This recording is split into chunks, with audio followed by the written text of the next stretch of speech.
Thank you very much, indeed. Okay, well, the plenary session is not only a very good opportunity to learn about high-level strategic and technical aspects of our field, but it also gives us a chance of learning about professional experiences that are connected to our field and which can include some useful message. Maybe a lesson, maybe a historical reflection on the past, or anticipating the future that might be closer than what we actually think. Our next speaker, well, let somebody else introduce our next speaker.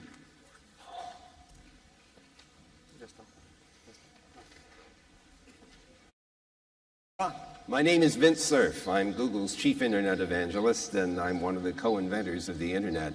And I want to talk to you about an absolutely amazing book that a friend of mine, Andrea Vea, has spent nearly 20 years working on. He's done 320 interviews. He's got 800 people that he talks about who were the creators of the internet all around the world. This book is a compendium of the story of the internet's creation.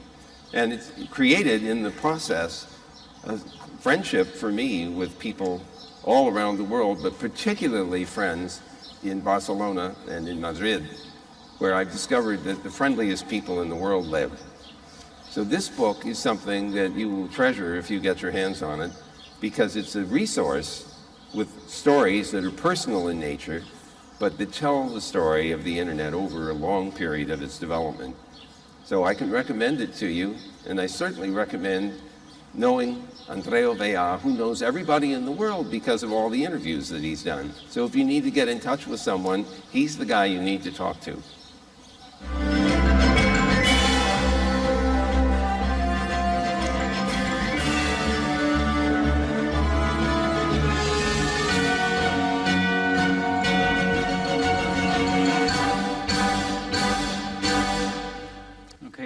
Welcome. Good morning. Hey. Buen día, Valencia. Good morning, everybody. I'm really honored to be here today and to try to start up my presentation.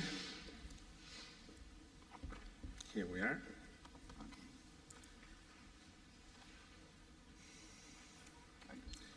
Okay.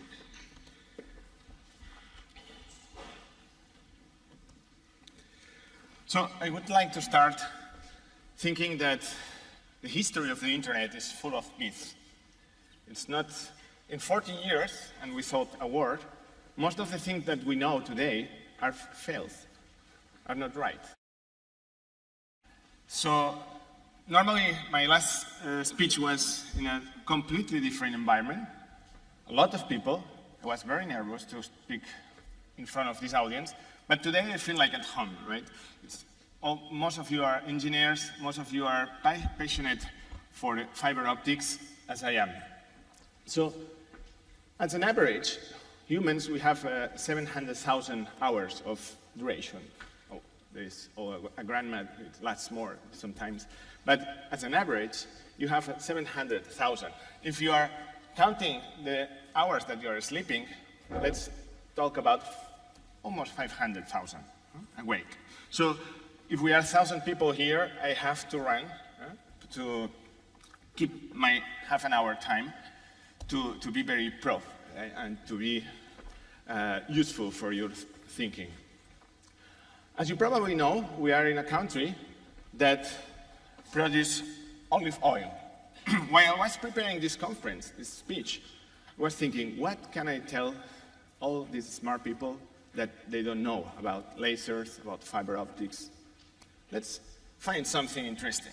Spain produces almost half of the production worldwide of olive oil. In some countries, this is very expensive to buy. Here, it's very cheap. But you know that there are so many kinds of olive oil. And the healthiest and the best, and probably the most expensive, is the extra virgin olive oil. If you go to the supermarket and you want to bring home some oil, what should you do? Well, you take your laser, green laser, and then you do this test. It's very easy. You have different kind of oils. In this case, we have canola oil in the left-hand side, water, and extra virgin.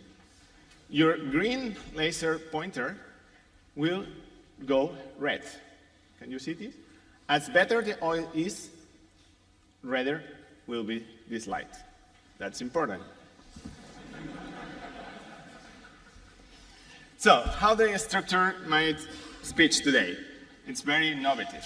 I will talk about the past, then I will go to the present, and I will try to predict the future, which is more difficult than predicting the past. That's why I focus on history. I have used this, an acoustic modem of 300 bits per second. And actual backbones go to 300 gigabits or more. That's 1,000 million factor. 1,000 million factor in my old time. And I hope to last 40 years more. So let's see what happened. This was mine too. Remember? Super high-speed infrared connection between devices. I became the director of internet in a second telco carrier when Spain opened and I read in 2002 my doctoral thesis. I'm talking about this because this changed my life. Vint Cerf, the guy who spoke before, read and write the foreword to my thesis and invited me to Stanford to keep working over there. So I quit my job and I went there. Silicon Valley? No, this is San Francisco. This is not Silicon Valley. This is Silicon Valley, a place where there is a couple of internet companies and technology companies. And my office at Stanford, I was so happy, but I was so proud, but I was earning $0 per month. So as I'm used to speak and eat 3 times a day, I had to invent something, bringing companies from Spain to the Silicon Valley. So I brought 800 companies, from which 12 got implanted in the Silicon Valley. In 2000, this was my working environment at Cisco, localizing telephones and things like that, because otherwise, if you just translate and not localize, you don't get a word. It's like park call, llamada aparcada, in Spanish would be llamada retenida. Otherwise, it's not easy to translate these things. Meanwhile, I started up an organization that's called We Will, Who is Who in the Internet World, which is a research program. And what are we doing? So we're just collecting the stories of the internet pioneers all around the world in digital format to preserve for future generations. Imagine that you can listen right now to Thomas Alva Edison or to Graham Bell from their own voices telling you, well, I invented this incandescent light doing this and that. So this is very easy. You just record the people right now. In 50 years, you can listen to them why they invented the email, why they invented the FTP. So we are recollecting all these artifacts and we archive and store it. So all these interviews must be easy to understand from primary sources. This is important, and all digital. Well, I was known as the internet mythbuster because I was trying to break all these myths. As you know, the internet is a US invention, right? And it's the daughter of the ARPANET. And was born in 1969, almost like me. In fact, I was born one day before the first protocol. That means I am from the pre-internet era. It was built to withstand a nuclear attack from the Soviets. And it was created by a small group at a public agency, what's called ARPA. Right? Let's see. The first is, maybe this is the best image I found to represent the internet.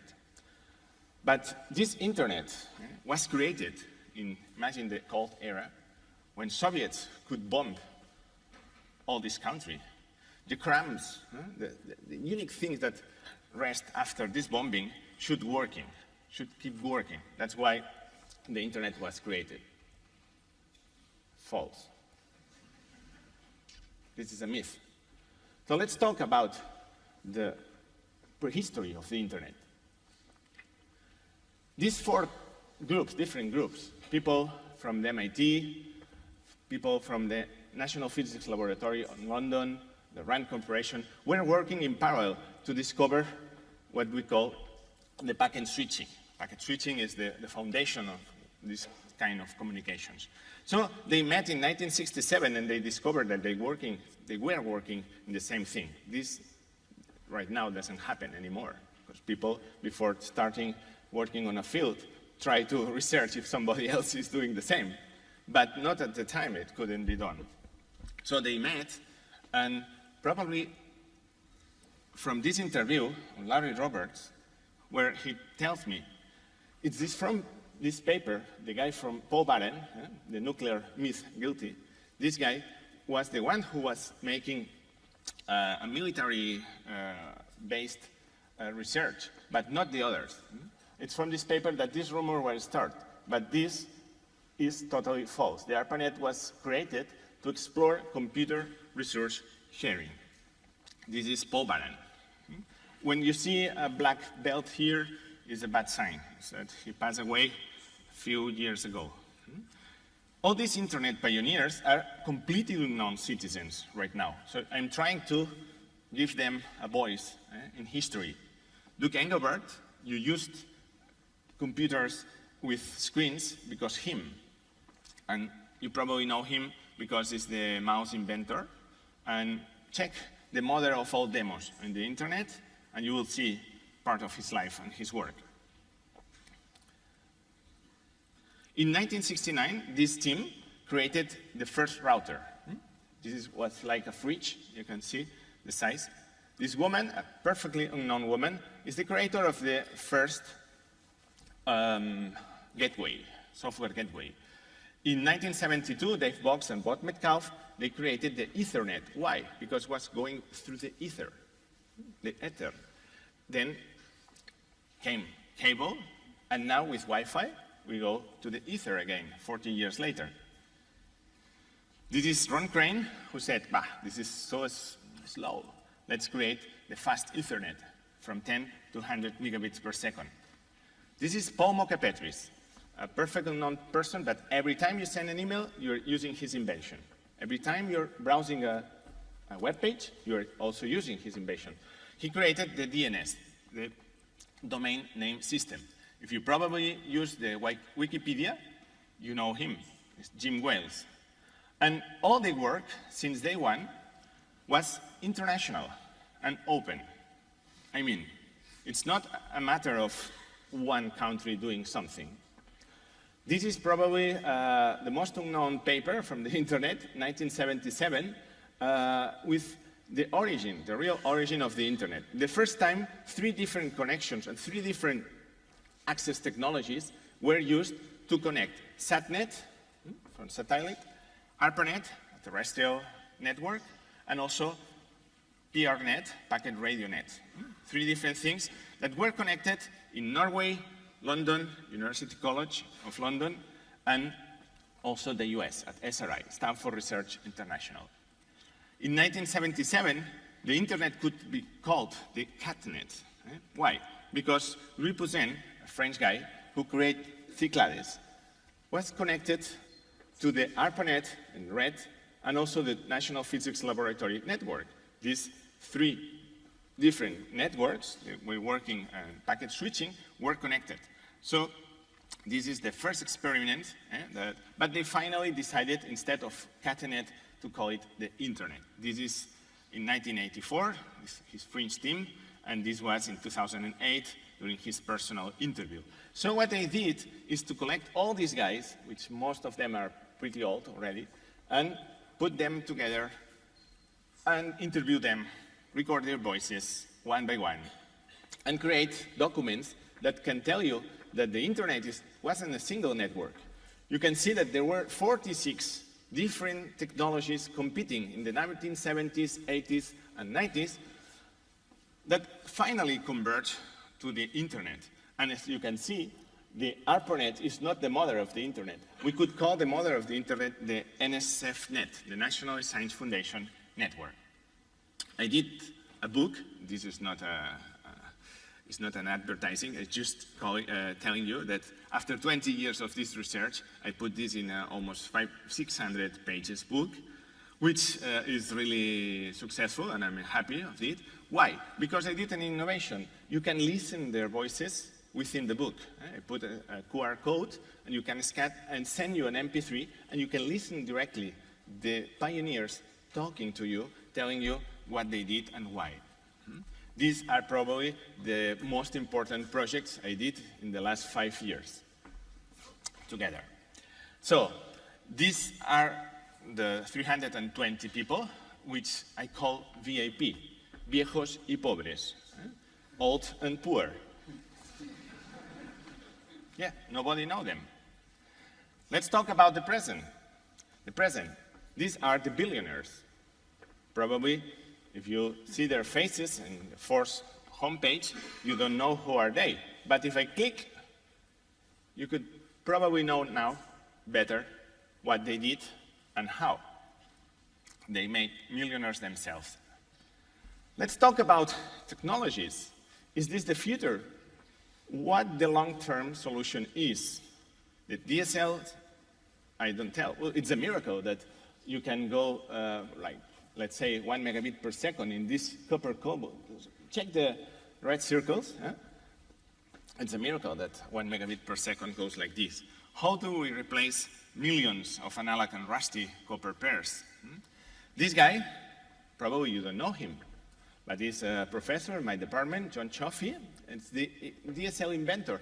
He gets $1, just $1, for each modem and router, DSL router that is sold in the world.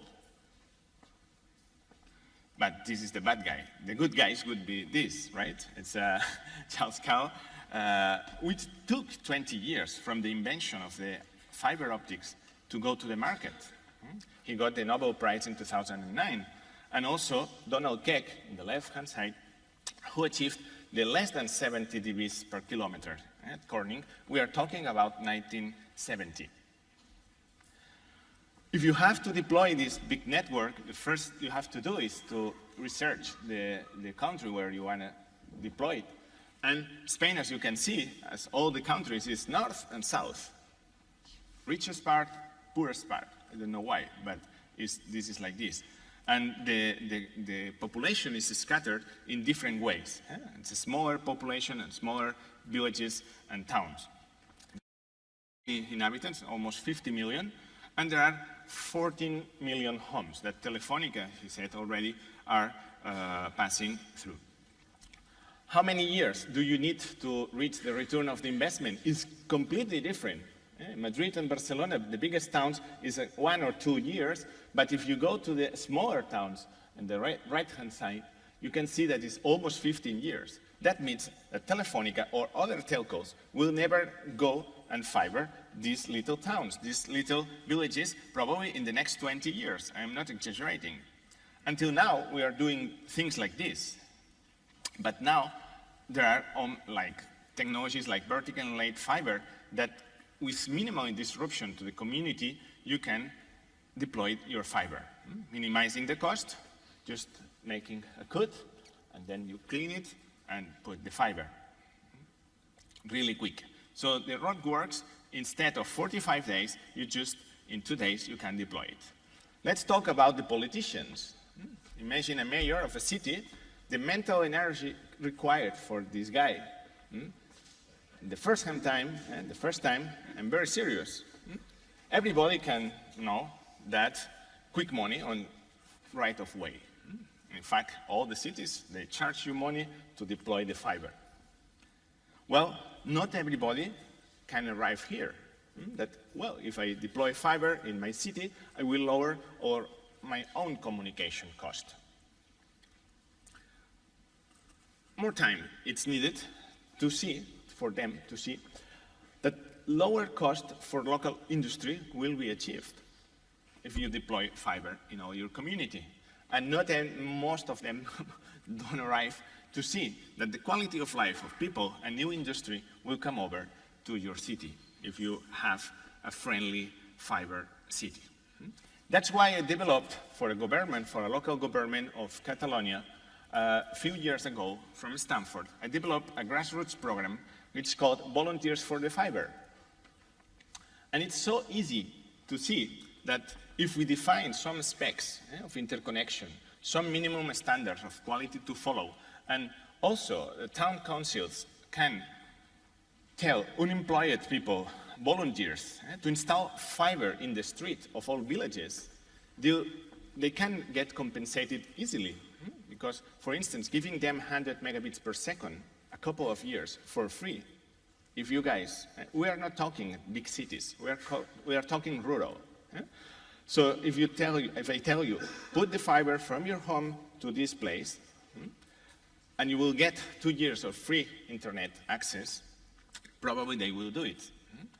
So we need an alternative telecom network made of fiber optics, which should be neutral, no walled gardens allowed, with high capillarity and silly, but very efficient and with high capacity. And we're already 19 years late, since 1995 of the fiber law. Following all these ideas, there is a Giphy, they call it Giphy.net, which is an open, free, and neutral grassroots network that started in Catalonia a few years ago, and this is a non-profit foundation. And they are following this thing that I was talking you. I'm going to give you, because I open it as a Creative Commons, my research document. It's a 34 document that I don't want to tell you more about this, but you can find it here. WeWill.org, that cat fiber. A quick recap. We see that the internet is not a pure US invention. It's not the daughter of the ARPANET. It's the daughter of the NSFNet. It wasn't born in 1969, but in 1977, wasn't built to withstand a nuclear attack and not created by a small group of public agency, but for 800 or more people around the world. Let's talk about the future. Now I'm gonna be very sure. If you ask me about network, I will tell you that networks in the future will be faster, smaller, cheaper, and pervasive. And you will say, oh, yes. If we are talking about services, I won't tell you nothing. I don't know. Who predicted SMS? No one. Even the telcos were, wow. Who predicted Hotmail, a free email, or Skype, talking for free? Would never be thought within a telco. Or Facebook, or WhatsApp. And then all these different services that appear. I'm going to put numbers on something that you already think and know, which is SMS traffic in 1,000 millions per day, message of day, and see that in 2015, WhatsApp, which is growing so much, has already taken this figure. And why telcos don't like the internet much? Well, a gigabyte of SMS was 30,000 euros. A gigabyte of WhatsApp is 6 euros. Well, 3G, you can charge 18 euros per gigabyte per month. Wi-Fi, if I charge 1 euro, it's good enough. So I am an electrical engineer, and this is already obsolete. Now we are talking about radio, radioelectric spectrum, fibers, and if you take all this radioelectric, all the spectra, from left to right, all the wireless channels, cell phones, FM radios, TVs, all them, and you take just one fiber with the actual technology, you can place all 25,000 times all the spectrum. So we are talking about different worlds. Remember, 25,000. Talk a little bit of image. Normally, when you go to the doctor and you visit, you said, oh, this is X-ray thing. Wow, I don't see anything. You can now see something, even the water falling down. You can see red cells, skin burns, taste buds, red blood cells, Li-Fi, using light, but instead of Wi-Fi. as a good, not good photographer, but with almost 1 million pictures in my laptop, I would urge you to change from all the memories hard drive you have to this. After 5 years within the Pacific Ocean, you remove this card and you upload the pictures as is. So it's very strong. About 3D printing, you probably heard about that. Now it's a maker thing. Well, you can print complex meshes like these ones that you can see here, even difficult to imagine. And you can even print food. I ate already a pizza, a printed pizza, which was, well, the taste of, well, can be improved, okay? Can be improved. Yeah, we are a country that we value eating well, as you know. And candies and fashion. I'm not going to talk about fashion because everybody has their own taste. Have you printed your dream home already? You just change your ink. You put concrete, and that's it. Isn't it? Artificial school, a little girl was saved a few months ago in the Netherlands, where the Polytechnic University of Catalonia created, scanned, and printed this artificial skull. It was replaced, and she's alive. Can print prosthetic eyes, 150 per hour. That means that it's cheaper than going like that. Synthetic skin, ears, noses. You can print your own nose if you have an accident and you break it. Or the most difficult things, bones on your chin, reconstruction, exoskeletons. And let's replace the cast. It's so itchy, remember that. And this guy from Brazil created the robo hand. With 50 euros, you can replace your hands. And it's all open to print. And he created also the robo leg, 100 euros. But if we are going to the top of the edge of this, the next generation of bionics is this thing. This guy was a professor of MIT and had an accident, but he keeps doing his dream, which is climbing mountains. And he created this thing for her, so she can still dance in public. Before my friend Tan Lee, an electroencephalogram system was costing around $1 million. After her, this cost 400 euros. And guess what? You can play just thinking. You can manage computer just thinking. It's much cheaper, it's much easier, and it's much natural. And what else? I have a friend who has a pet shop that you can install this to your dog and let him decide what his house should be. Why you have to decide for him? You put all the houses there, and you can tell which house gets him more excited. Probably heard about these, but we are talking about wearables, but now the top edge is the ingestible. Things that you ingest, these pills, and with your own acid, you create a volatile pile to power these things. It's powered by you. Also, you can put all these things that it looks like the futuristic. It's already a product. You swallow, you are 10 hours of fasting, and you get back 144,000 color images of everywhere, of your track. And this replaces a 3,000 euros colonoscopy. And it's a commercial product, as I told you, for just 300 euros. Using it already, I have a friend that uses it in a hospital.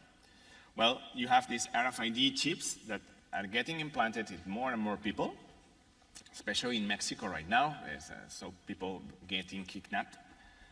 And something which is less invasive, why I have been through a surgery recently, and at 4 a.m. they wake up you to measure your temperature.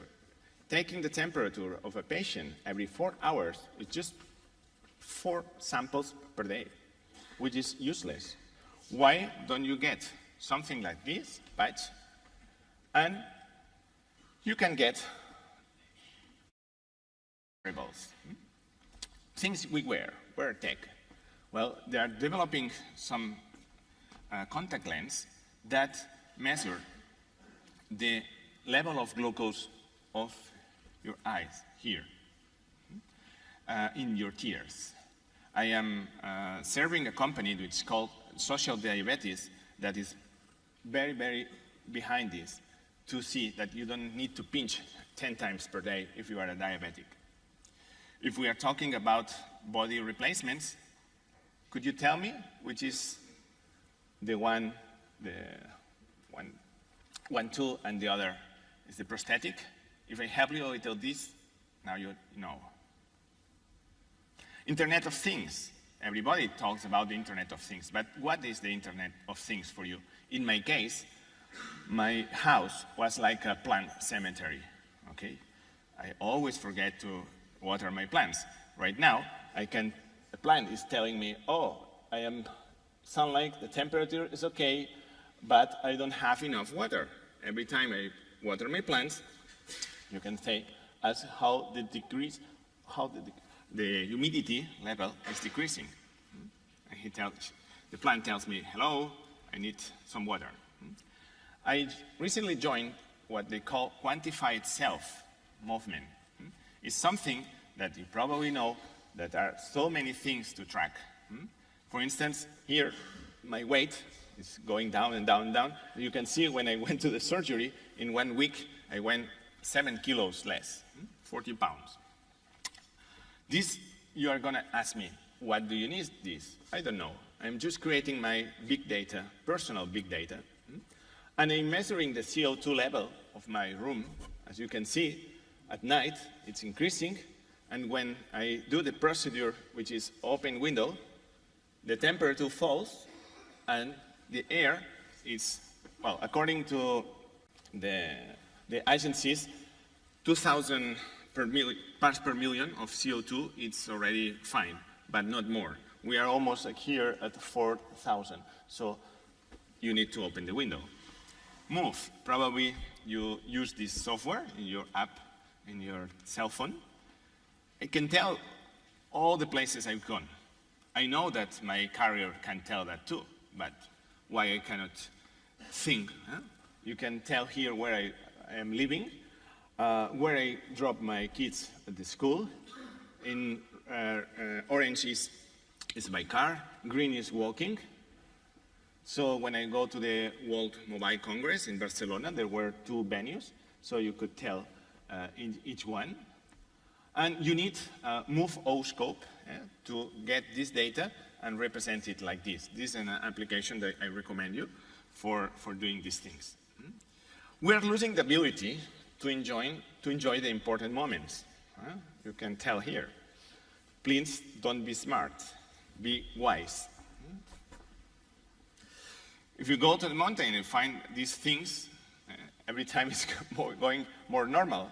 About info technologies, Google Street View already went to the places, but now they are going to walking, mountains, and different things. Self-driving technologies. You probably heard about the Urban Challenge. After 10 years, Google has bought most of these teams at Stanford and also at MIT, creating this Google self-driving car. It collects almost a city, 750 megabytes per second information. To process all these things, it needs to create this thing. This is the things that you don't see when they talk about Google self-driving car. This is what the car sees inside, and you create a world of obstacles which has to be processed in real time, of course. And one last thing. The intelligent man knows everything. The wise man knows everybody. So, connections matter. Could you tell me what is the common thing of these 2 objects? Carbon? Good. Well, depending on how you connect this matter, you create graphite, which is soft and dark, or you create diamonds, which is hard and clear. So, the properties don't reside in the carbon atoms. They arise because the interconnections between them. So similarly, the pattern of connection among us, among people, confers upon the groups of people different properties. Our experience of the world depends on the structure of these networks in which we are residing. That's so important that we are here in this conference, because we are creating a network of people, of interesting people, and interested on optoelectronics and photonics. You create your network and you study this network and the density. For instance, the people with 2 or more common links with me, you can follow this thing. It's pretty easy with the tools that you have to do this, to see where are your circles, for instance, at Stanford, at MIT, at Barcelona, and Madrid, different people that you know all around the world, and you can create and study this. If you represent the world, you will find that many, many things that you don't know are happening. I would just finish my talk today with a 5-minute video that I prepared as how I see the future. The future of these things. Let's talk about human-machine interaction. We won't take and touch the computer anymore. You can control it by hand, but just follow it. Leap motion is something that allows you to create this. There are already applications to control, pan, zoom, and 3D modeling, or just playing, controlling places. It's much more refined than Kinect. You can have 10 different points. Look, this is in a hospital. It's a real application already, so you cannot infect the tools or infect the patient switching things. Between this guy and this ball, there is 600 miles. You can collaborate remotely, like this.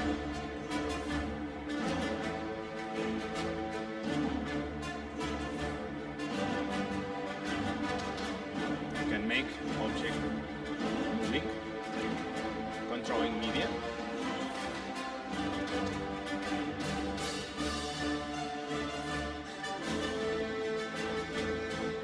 Is it nicer if you like bar charts? Have bar charts.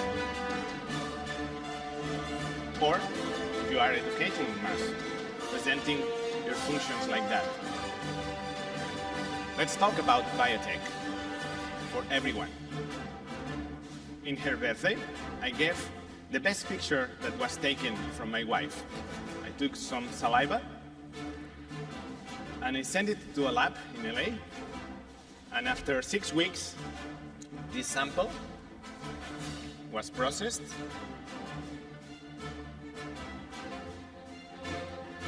They extracted the DNA and they copied it. They amplified it a lot of times. So they could measure and sequence her DNA genome.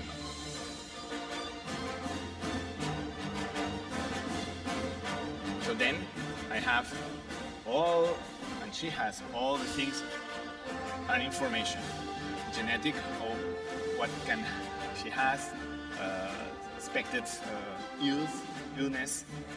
Let's talk also about real world, virtual world. Since 2002, real and synthetic worlds merge. Now, look at here. You can see in video that all the people here, nothing happened to them. You see Leonardo DiCaprio, nothing happened to the people, but you're mixing real video with synthetic, and your eyes cannot distinguish anymore. If you like to play, let's get an avatar. Let's put a sensor in your hands, ankles, and here.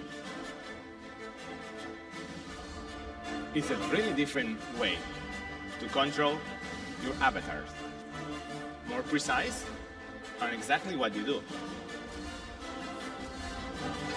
If you also like to play and kill whatever, why don't you put a laptop and these two things and this virtual world, you map it in a real world, in a real room, and then you create all these things. All the time we're talking about wearables. Now you can sense your action potentials and you can control things like presentations, like this, just measuring your acting potential from your brain. At home, you cook chicken. No, wait. Now, let's cook chicken. On Sunday, the typical thing, you go Sunday afternoon, you go with your four-wheel thing and you control it. Or I like skiing. For instance, double, mortal, up, 2 airtime seconds. Go to Facebook directly. If you like motorbiking, you have a glove with 6 points, discrete touch points that can order things. All my family wears this thing. You just sank, and you know how many steps you did that day, how many stairs you climbed, and just adding a little piece of thing in your sport shoes, you can know the hang time, the vertical, how long you did, and if you are a sport person, how are you doing? Nanotech. We talk about nanotechnologies, but what's one of the first products? Typical thing here in Spain. You make a stain of 2 liters of red wine. What happened? Magic? No, nanotechnology. If you change the axis, if you change the axis of the water molecules, you can do these things. Super hydrophobic fabric. 8 liters, 2 gallons of water in my cotton shirt. Magic? No, technology. Imagine how it can change the world, these things. Look, the water molecules. This is called chocolate. I think this is mustard. And let's talk about drones.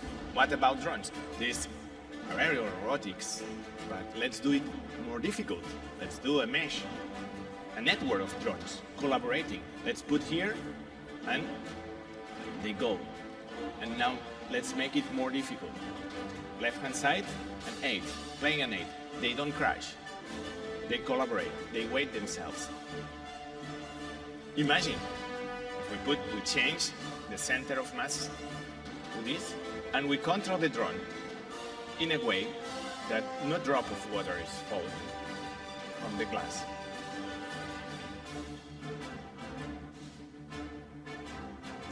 It's robotics, electronics, telecommunication, all in one place to do this marvelous thing.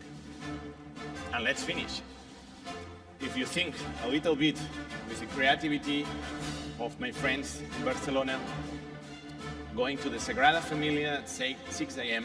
before the sun rises, with a drone, you can have views that even Gaudí, the architect, could even imagine of his marble Sagrada Familia.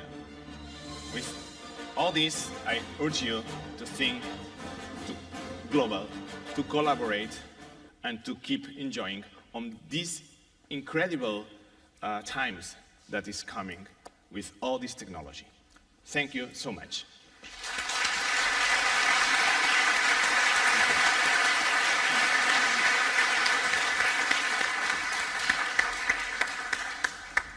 Thanks a lot, Andrew. You're welcome. Ladies and gentlemen, dear colleagues, we hope you have enjoyed this plenary session, and we hope a very big success from this Ecoc edition. And finally, we hope that your visit in the city of Valence with our cultural Mediterranean style of life. Thank you very much. Thank you a lot. Thank you. Thanks.